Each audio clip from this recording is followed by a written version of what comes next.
Going. All right, sweet. We just gotta pretend there's like an imaginary coffee maker and bean grinder before. All right.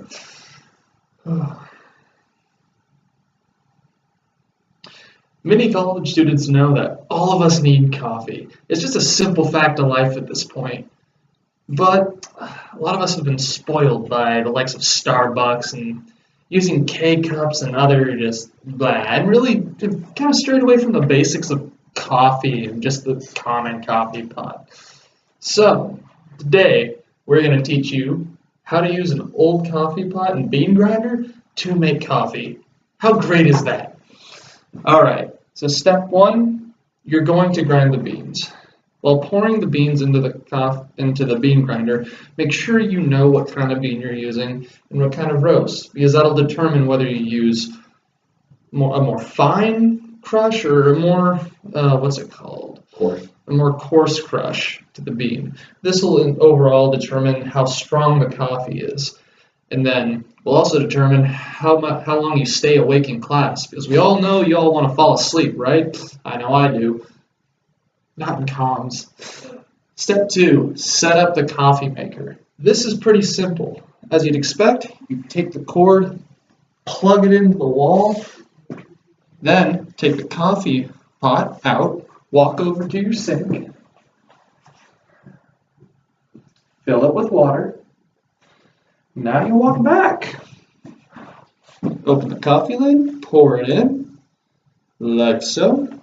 Put it down. Now take the beans that you just ground from the bean grinder. Take a filter, put it in there, nice, and you pour it in, just like that, and then you close it. So pretty simple, right? Now Emanuel's going to go into how to set up the coffee maker to your preferred settings and how to brew, and then what comes after. Thank you, John. Anyway, at this point, the coffee maker is your job. So, depending on the coffee maker that you have, there are a multitude of different settings you can set your coffee maker to give you the preferred beverage that you would love to drink in the morning. A lot of coffee makers have espresso, frappuccino, that kind of stuff. That's the spendier thing, the spendier coffee makers, and not a lot of us college students can afford. Usually, a coffee maker has a light to dark settings, a range, if you will, that you can decide from.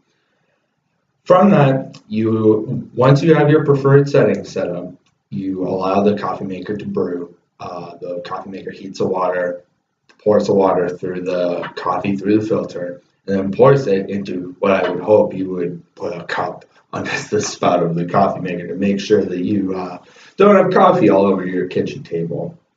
From there, you get to enjoy your nice coffee in the morning at your preferred roast or amount even. That's how you make coffee using a traditional coffee maker.